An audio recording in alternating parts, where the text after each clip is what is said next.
Gênesis capítulo 49. Gênesis capítulo 49, versículo 22.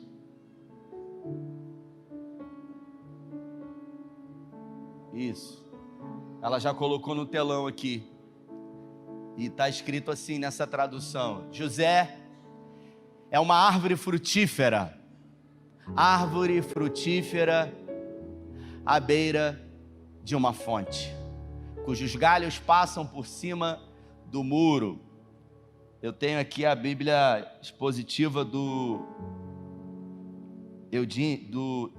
Hernan Dias Lopes, e ele diz assim: José é um ramo frutífero junto à fonte, seus galhos se estendem sobre o muro.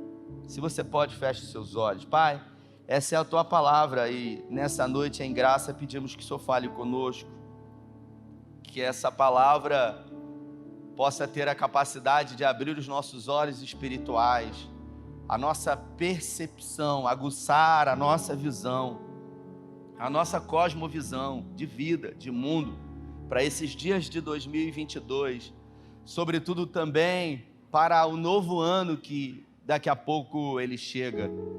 Que o Senhor possa, e o Senhor pode fazer isso, nos despertar para viver dias extraordinários, dias a serem vividos de uma forma excelente aqui na terra e não de uma forma medíocre ou mediana. É o que nós te pedimos em nome de Jesus. Bom, eu queria na nossa conversa começar fazendo algumas perguntas para você que está aqui e também para você que está em casa. Falava há pouco sobre essa história do Bill Gates e sobre a pergunta da repórter que fez para ele: qual é o segredo? E se você olhar nesse tempo presente para o seu lado, para as pessoas bem-sucedidas, para as pessoas que conseguiram chegar a poucos lugares, o que essas pessoas fizeram de diferente? O que pessoas que sonharam e que colocaram no papel os seus sonhos e tiveram a capacidade de tirar os projetos do papel e tornar esses projetos reais, o que essas pessoas têm de diferente de mim e de você? Porque nem todo sonho se torna uma realidade, mas toda realidade um dia foi um sonho. E o que essas pessoas têm de diferente? Sabe, o que pessoas que eu olho e que conquistaram o que eu gostaria de conquistar, o que essas pessoas têm de diferente de mim? O que essas pessoas tiveram na vida? Será que foi sorte? Será que realmente algumas pessoas são iluminadas? Será que Deus escolhe algumas pessoas para abençoar e outras pessoas Deus escolhe para sofrer, para amaldiçoar? Esses aí vão ser exemplo. Esses aí serão como Jó, que sofrerão. A gente sempre, quando fala sobre isso, a gente imagina Jó, uma vida de sofrimento, uma vida de dor, e a gente não se dá conta de que Jó foi muito abençoado. Jó foi o homem mais rico do Oriente Médio. Jó não era rico, Jó ele era multimilionário. Jó ele era alguém que produzia muito material para fabricação de roupas. E quem produz muito, precisa obviamente de uma boa logística, e Jó tinha centenas de camelos, e os camelos servem para fazer rota de transporte no deserto. Jó tinha centenas de jumentas, que era uma espécie de carretas que transportava tanto aquilo que ele plantava como a lã das ovelhas que eram tosadas. E Jó perdeu tudo que tinha. Será que Deus resolveu abençoar mais a Jó? Será que Deus resolveu abençoar mais a Harlan do que a mim? Ah, você tem sorte. É claro que às vezes a gente não entra muito nessa questão, sabe? Talvez você conheça pessoas que não têm o 2º grau, que não passaram por uma universidade. É igual o pai que chegou para o filho chegou para o pai e disse para o pai: pai, eu vou abandonar a Estácio. Ele estava fazendo faculdade na Estácio. Aí ele falou: não vou estudar mais. E o pai falou assim: ué, que história é essa? Que conversa é essa que você não vai abandonar a faculdade? Você vai parar no meio do curso? Ele falou, vou. Porque o Bill Gates não terminou a faculdade. Porque como é que é o nome daquele? Steve Jobs, ele também não concluiu a universidade. E eu vou parar no meio do caminho. E o pai disse para ele, mas eles abandonaram Harvard. Você quer abandonar Estácio? Nada contra. Se você trabalha na Estácio, por favor. Mas a gente acredita que aquilo que algumas pessoas fizeram, uma espécie de simpatia, se eu fizer, eu posso. Tem gente que olha e acha que é o nome. Não, é o nome da pessoa, ou é o sobrenome. Um dia eu vi uma pessoa falar assim para mim, eu não sei o que eu fiz a Deus para nascer com a família que eu tive. Porque eu, quando olho para a minha vida, ele disse, eu acho que existe uma certa injustiça. Aí eu disse, injustiça é, por exemplo, fulano não fez nada, nasceu numa família que o pai era rico. E eu entrei na fila e quando o anjo me despachou, mandou para uma família que não tinha nada. Meu Deus. Você não acha isso uma injustiça? Aí eu parei e eu falei, realmente, faz sentido isso que você está dizendo. Mas talvez o pai dele tenha feito aquilo que seu pai não fez. Faz sentido isso, sim ou não? Então, você não pode mudar aquilo que o seu pai fez. Se você não teve um pai que lutou para dar condições a você, você pode mudar isso na sua relação com o seu filho. No Salmo 73, Asaf, um levita, e eu gosto muito do Salmo 73, se você puder refletir sobre ele em casa, ele retrata as queixas de um levita, de um servo de Deus, de alguém que cansou de fazer o certo. Sabe quando você faz tudo direitinho que é certo e só, me perdoe a expressão, Darlito, só toma na cabeça? E chega uma hora que você cansa. Chega uma hora que em algum momento você questiona, mas eu não posso questionar, porque vai que Deus me castiga. A gente tem essa ideia de que Deus castiga. Então, nós não podemos questionar nada. Na quinta-feira eu disse que Deus não tem problema com queixas. Deus tem problema com pecado. Deus tem problema com mentira. Em nenhum lugar da Bíblia você vai ver Deus se enraivecer ou se enfurecer com quem questionou ele, como por exemplo Gideão. O anjo chegou para Gideão, que estava malhando trigo num lagar, numa caverna, e o anjo disse para ele, Deus é contigo, varão valoroso. Pensa num cara que estava igual um rato, escondido há 7 anos, fazendo a mesma coisa e perdendo para os midianitas. E aí, é gente que está fazendo o que é certo, está fazendo o que é certo, está fazendo o que é certo. Sabe assim, está tomando só na cabeça, e de repente o anjo vai e fala, animando ele, Deus é contigo, varão valoroso. Só que Gideão já estava pilhado, Gideão já estava cansado de fazer o que é certo, sabe, e perder para os midianitas. Aí ele simplesmente falou para o anjo, se o Senhor fosse comigo, tudo o que está acontecendo não aconteceria. E você acha que o anjo ficou assustado? Você acha que de alguma maneira Gideão surpreendeu Deus? A gente não surpreende Deus, porque o salmista diz que antes que venha uma palavra na nossa boca, Deus conhece. No Salmo 73, Asaf fala, por um momento eu tive inveja. E a gente acha que não existe essa palavra dentro da igreja. Tem. A gente que é crente diz, tinha inveja branca. Não, é inveja preta mesmo. A gente tem inveja às vezes. E Asaf teve inveja dos ímpios. Por quê? Porque ele começou a olhar para o lado e ele falou, eles prosperam, eles enriquecem, eles não adoecem, eles são fortes. Ele teve coragem de botar para fora aquilo que estava aqui dentro, aquilo que estava, sabe, carcomendo ele vivo, aquilo que estava fazendo com que ele parasse de ser quem ele era. Porque quando a gente faz a vida inteira aquilo que é certo e a gente olha para o lado e vê quem não está fazendo prosperar no primeiro momento, a gente se sente injustiçado e nós somos tentados a nos deformar. Nós somos tentados a adulterar. E a gente, quando fala essa palavra, adulterar, a gente acha logo que é o pecado sexual, que é o pecado cabeludo, mas na verdade, adulterar é basicamente mudar a sua composição original. Afinal, eu vinha com meu carro na reserva, na Vinha Lagos, e aí eu falei para o pastor Giovanni, cheguei a entrar no posto e era um posto sem bandeira. Eu vi uma bandeira meio que xing-ling, eu falei, não vou parar aqui não. Aí ele falou, coloca, a gente vai ficar a pé. Eu falei, se ficar a pé, a Via Lago vai rebocar a gente, mas eu não vou botar aqui, porque ali pode ter combustível adulterado. Então, adulteração é quando existe uma mudança da composição original. Você deixa de ser puro como você um dia foi. Você sofre uma modificação. E esse texto, se puder colocar, esse texto é um momento onde Jacó, ele resolveu abençoar os seus filhos. E Jacó, ele diz, José, ele abençoou todos aqui, ele vai falando, né, para cada filho uma palavra profética, e ele diz, José é uma árvore frutífera, ou um ramo frutífero, uma árvore frutífera à beira de uma fonte. Será que toda árvore ou todo ramo é frutífero? Não é.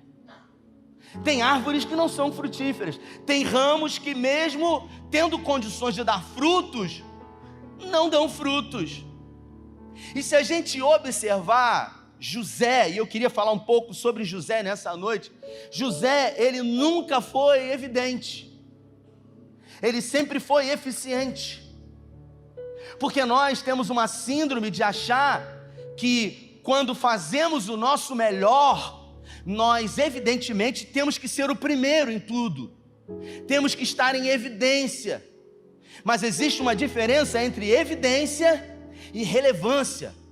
Você ser evidente e você ser relevante são coisas totalmente diferentes. Se você observar, Zé, na história de José, o seu xará, José nunca foi o primeiro em nada, mas ele foi fundamental em tudo que ele fez. Por exemplo, na casa do seu pai, ele não foi o primeiro, ele não foi o primogênito. O primogênito, o pai dele quis ser Jacó, e passou a perna, e mentiu, e enganou, e deu volta, ludibriou o pai com a ajuda da mãe, enganou o irmão, uma confusão, tudo para ser o evidente, tudo para estar em evidência, para ser o primeiro. E o que ele ganhou com isso? Ele perdeu, ele pagou um preço caríssimo por isso. E agora no final da vida ele diz, José, você é um ramo frutífero.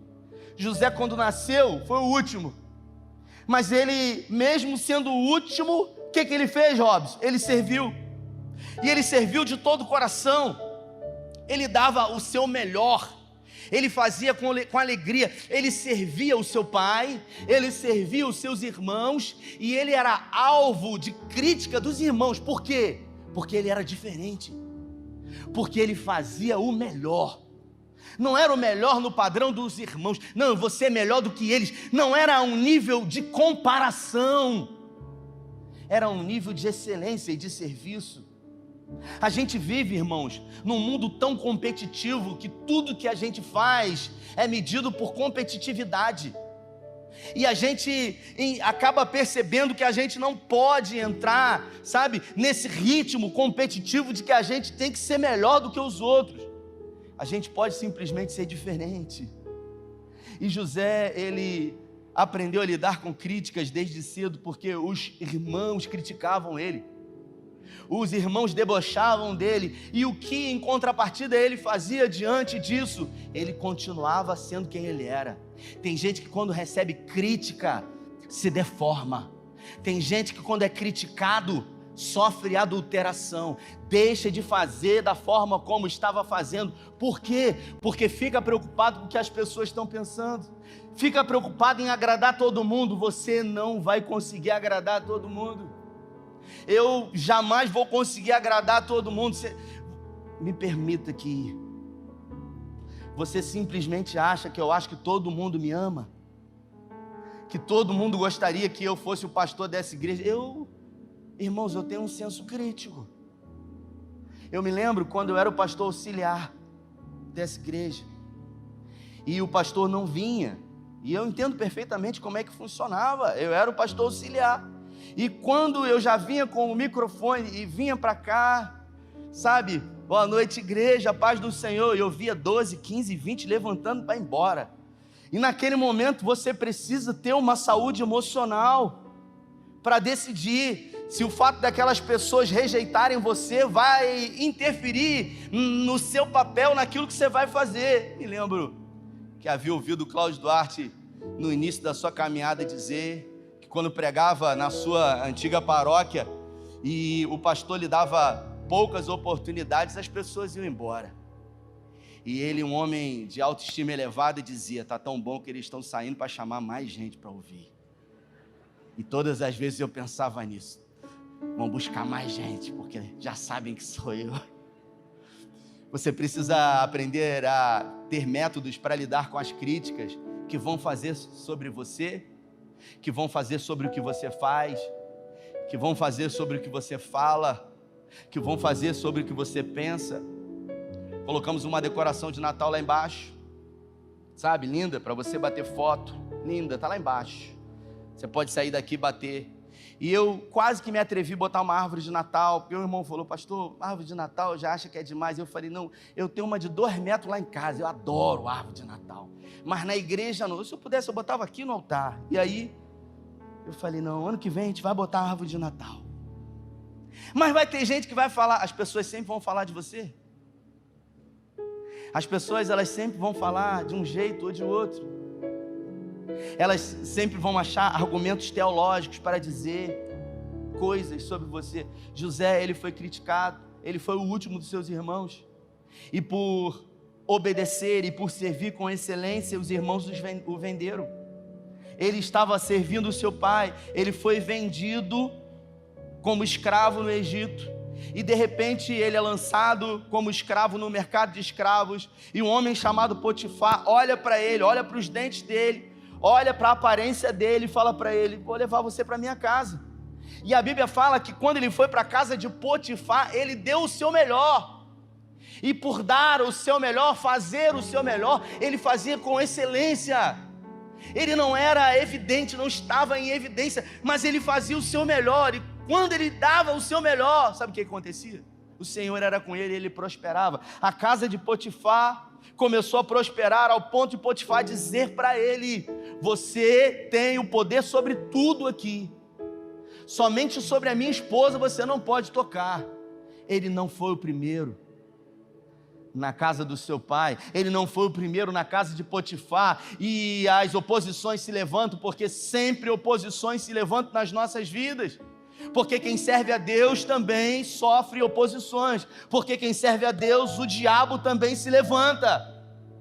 Paulo diz que abriu-se uma grande porta para ele em Éfeso, mas muitos adversários se levantaram.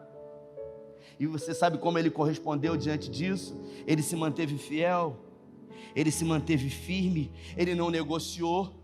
E agora ele é lançado no cárcere, ele vai para uma cadeia. E a Bíblia fala que o carcereiro colocou ele responsável por tudo, e a cadeia começou a prosperar. Você já viu uma cadeia próspera? Eu nunca vi isso na minha vida. Uma cadeia próspera, porque ele servia naquele lugar, sabe, de todo o teu coração. Ele dava o seu melhor. O Mário Sérgio Cortella, ele fala sobre mediocridade, e ele fala que você tem que fazer o seu melhor. Não é o melhor dos outros, é o seu melhor. É o seu melhor na condição que você tem, até que você tenha uma condição melhor ainda para fazer melhor. Não, se não for para começar desse jeito, eu nem quero. Se for para ser assim, eu nem começo, eu nem pego. É aquilo que o profeta Zacarias ele diz, para que nós não desprezemos os pequenos começos. A gente quer começar grande, a gente quer começar por cima, a gente quer estar em evidência. O que seria dessa pregação hoje, se não tivesse alguém lá no som, fazendo a mixagem, colocando um retorno para que eu pudesse me ouvir aqui? O que seria dessa pregação, você que está em casa, se não tivesse alguém na mesa lá atrás fazendo a mixagem para que o som chegasse até você a contento? O que seria de você que está aqui se não tivesse alguém na iluminação? O que seria desse culto se não tivesse pessoas no estacionamento guardando e zelando. São pessoas que não estão em evidência, mas são pessoas que estão fazendo um papel fundamental. É gente que decidiu servir, mesmo sem ser vista. Servir, dar o seu melhor. E ele fica lá, na cadeia. Você não vê José reclamando, você não vê José murmurando, você não vê ele perguntando para Deus o porquê, ou para quê, ou para quem, ou para... A gente quer resposta. A gente sempre quer resposta. E o que essas pessoas têm de diferente? O que José tinha diferente dos seus irmãos? Uma coisa: um desejo de fazer o seu melhor. Não importa. É o que Provérbios fala: o que vier à tua mão para fazer, faz com toda a tua força, com todo o teu entendimento, com todo o teu empenho. E o Cortella diz: para quem tá bom. Eu fiz o que deu. E são muitas as vezes que a gente perde grandes oportunidades por a gente não dar o nosso melhor, por a gente acabar não fazendo a coisa como poderia ser feito. Eu sempre falo para Gabriel, toda segunda-feira, Gabriel tá aí?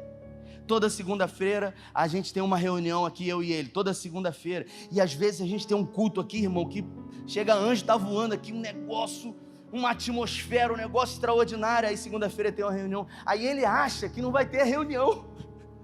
Às vezes ele fala: ei, Lemos, vai ter reunião hoje? Não é possível. Não é possível que Lemos vai reunir hoje. Eles me chamam de Lemos aqui. E aí eu tô lá esperando ele. E aí eu tô com um papel com um monte de coisa para falar. Putz. Aí ele fala: aí teve um dia que ele falou: cara, parece que você não está satisfeito com nada. Teve coragem de falar isso um dia. Aí eu falei para ele: não, é porque para mim o bom é sempre inimigo do melhor.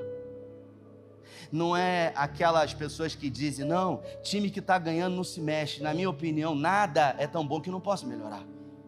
Principalmente quando nós não fazemos para nós mesmos, e sim para Deus. Agora, quando você serve alguém, simplesmente achando que esse alguém a todo momento vai retribuir a você, você acha mesmo que José serviu o carcereiro para receber alguma coisa do carcereiro? Ele serviu o carcereiro como se estivesse servindo a Deus. E por isso ele era bem sucedido em tudo que ele fazia.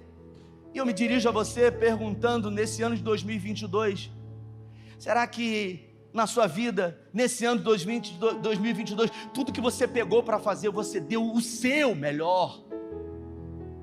Você se comprometeu, você se esforçou, você se esmerou, você verdadeiramente disse: eu vou entregar o meu melhor? Ou simplesmente na primeira dificuldade você desistiu?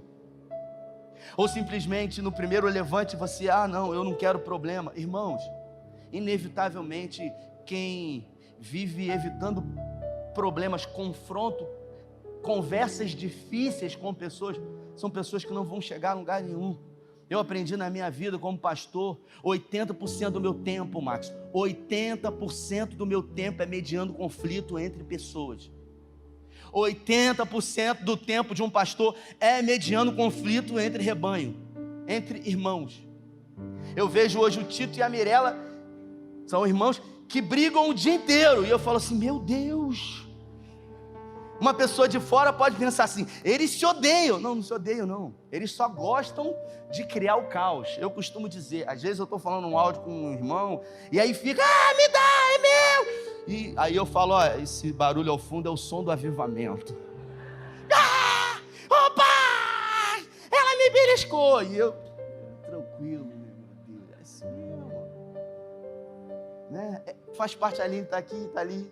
A Aline, eu falei: e aí, Aline, seus filhos brigam muito? Eu falei: o quê? Provoca demais, bota atrás do carro, se belisca, é terrível. E eu falei: você era assim com o seu irmão? Era igualzinho, meu irmão era muito atentado. Eu falei: você não era? Então a gente acaba percebendo que nós somos iguais. São fases da vida. São fases da vida. Eu esqueci roupa lá. Eu fui para Niterói dormir 3 dias. Carla ligou ontem para mim. Ligou, não conseguiu. Estava na casa de um casal, mora lá em Niterói. Aí não conseguiu, aí foi e falou com a esposa, Maraísa. Falou: Maraísa, estou preocupado com o Rafael. Falou: ele dormiu cedo. Aí eu acordei de manhã e falei: minha filha, para quem tem 2 filhos, qualquer oportunidade para dormir. Eu fui dormir cedo, minha filha. Porque em casa a gente não consegue. Glória a Deus por isso. Mas tudo isso é uma fase. E quando a gente está com os nossos filhos, a gente tem que se dedicar. A gente tem que semear, a gente tem que criar memórias, porque um dia você vai ter os seus filhos como você tem, Dário, e você vai se lembrar das memórias que os seus pais colocaram na sua vida. Um dia tudo isso vai passar, mas nós, como servos de Deus, temos que fazer o nosso melhor. José, de repente, é lembrado por um sonho, e ele é convidado agora pelo faraó para assumir o segundo lugar. Ele nunca foi o primeiro, mas ele não sofreu da síndrome de ser o primeiro. Mesmo nunca sendo o primeiro, ele sempre deu o melhor. Talvez em alguns momentos ele não foi evidente, mas ele foi eficiente. Ele não foi medíocre. A mediocridade, ela é inimiga dos sonhos. Ela nos faz perder oportunidades. Quantas oportunidades se apresentaram diante de mim e eu não acreditei. E eu achei que não dava, que eu não conseguia, que daria muito trabalho. Eu confesso que no início desse ano, eu no 10º período de faculdade, fazia a monografia. Em algum momento eu falei, eu não vou fazer de qualquer jeito. Monografia é um livro, né? Livro. Falei, meu Deus, eu não vou levar de qualquer jeito esse negócio. No final agora, e eu falei com Carlinha, Carlinha, eu vou trancar, 2022 eu vou respirar, e 2023 eu termino esse negócio. Eu faço a monografia e já aproveito, faço um livro e publico o livro, e vai ser um livro. E ela falou, você é que sabe. E eu falei, porque eu quero dar o meu melhor. E eu sei que em 2022 eu não tenho condições de oferecer o meu melhor. Então eu dei um passo atrás, eu decidi, por entender que naquele momento eu não daria o meu melhor. Mas vamos levar de qualquer jeito. Para quem é, tá bom. Tem gente aí, tem um fulano que faz, eu sei mais ou menos, é um esquema que... São sementes que a gente lança. E tudo o que você planta, mais cedo ou mais tarde, inevitavelmente você vai colher. E a gente já está com a lista pronta de 2023. Porque a minha já está pronta. E o primeiro item é perder 10 quilos. Todo mundo tem 5 quilos para perder. Todo mundo tem 3, 4, 5 quilos para perder. E o segundo é ter mais intimidade com Deus. E o terceiro, né, é fazer investimentos para você ter uma tranquilidade. Mas o que a gente está fazendo para esses itens se tornarem realidade? A gente é especialista em sonhar, mas não tão especialista em tirar do papel, em executar. A gente observa que José, ele tinha uma característica muito diferente dos seus irmãos. Ele tinha atitude. Ele não sabia onde ia dar, ele não sabia o que ia acontecer, mas simplesmente ele dava o seu melhor, ele se posicionava, ele servia. Aquilo que ele fazia ontem, hoje ele procurava fazer melhor do que ontem. Ele tinha como alvo de comparação ele mesmo e não o outro. Eu me lembro que quando comecei a pregar, Jefferson, eu entrava em crise, porque eu vi os irmãos que gritam e eu não gritava. Tem gente que grita e eu falava assim, o pessoal gosta de quem grita. Aí um dia, sem brincadeira, eu fui chamado para um congresso numa igreja Assembleia de Deus. Olha, botaram a minha foto no banner, tinha até fogo atrás. Eu falei, meu Deus. Falei, gente, não avisaram para esse cara que eu não grito, cara? Que eu não sou aqueles pastores. Eu não sou assim, eu não grito, cara. Falei, meu Deus, que doideira, cara. Falei, rapaz, vai dar ruim esse negócio. E eu falei, Senhor, peguei a palavra, até fiquei pegando uns textos mais pentecostal. Falei, eu preciso muito, eu tenho que gritar hoje. E eu fui, Railan, sabe? E eu, meu irmão, comecei a gritar naquele negócio. Eu falei, rapaz. E foi horrível, cara. Foi horrível, porque eu quis ser quem eu não era. E todas as vezes que a gente quer lutar com as armas que não são nossas, a gente não vai conseguir. Davi, quando fantasiaram ele de Saul, ele falou, eu não consigo com isso aqui, porque essas armas não são minhas. Eu não posso ter sucesso sendo quem eu não sou. Eu preciso lutar as minhas guerras sendo quem eu sou, com as armas que eu tenho. com as habilidades que eu desenvolvi. A gente quer o passe de mágica. Poxa, tá chegando o dia 31 e tem a mega da virada. Seria tão, pastor, eu abençoaria tanta gente. Tem gente que fala isso. Seria tão bom. Você acha mesmo que Deus precisa? Você acha mesmo que Deus quer? Você acha mesmo que você resolveria os problemas de muitos? A gente está sempre buscando, irmãos, um jeitinho, uma maneira, uma forma. O que Deus deseja de nós é obediência. O que Deus deseja de nós é que possamos servir a Ele. Só que a Clarice Lispector, ela diz que aquilo que é essencial ao homem é invisível aos olhos. Deus é invisível e é essencial. A fé é invisível e é essencial. O amor é invisível e é essencial. São essas as coisas que fazem sentido na nossa vida. Só que a gente se prende nas coisas tangíveis, são nas coisas mensuráveis, são nas coisas que a gente pode tocar, são nas coisas que os nossos olhos podem ver. Mas isso é efêmero, isso é passageiro. Às vezes Carla está meio estressada com as crianças lá, e tem pouquinho tempo que ela chegou, mas é doideira mesmo. Eu passei a ter mais compaixão com quem tem 2, com quem tem 3 eu praticamente venero. Fico pensando, minha mãe tinha 8, cara. Minha avó tinha 18 filhos. Cara, como é que faz para ver quem que fez cocô, quem que fez xixi, quem que... Acho que um deve cuidar do outro e naquela época era assim. Mas a gente acaba percebendo que ou de um jeito ou de outro o tempo vai passar. O que vai definir é a forma como eu vou realmente empreender e marcar o tempo na vida das pessoas. As memórias que quando estiverem grandes eles vão poder dizer de investimento de tempo. Eu cheguei cansado, irmãos, de Niterói. E quando eu cheguei em casa, Tito já me deu um beijo e falou: papai, brinca de Hot Wheels comigo? Eu falei: meu filho, quando o papai chegar da igreja à noite, papai brinca, papai tem que terminar a mensagem de hoje. Ah, papai, brinca comigo de Hot Wheels. Aí eu fico naquela guerra, meu Deus, só um pouquinho, porque eu sei que todo o tempo empreendido ali são sementes que eu vou lançar de um ramo frutífero. José não se deformou. No final da sua vida, José teve 2 filhos, Efraim e Manassés. Um dos seus filhos, ele resolveu colocar o nome: Deus me fez esquecer o tempo de sofrimento. Tem gente que batiza o nome do filho com o nome da boa, Icabode. Foi-se a glória de Deus. Ele resolveu dar um significado positivo, mesmo recebendo o mal. Ele disse: Deus me fez esquecer. E o outro: Deus me fez prosperar numa terra estranha.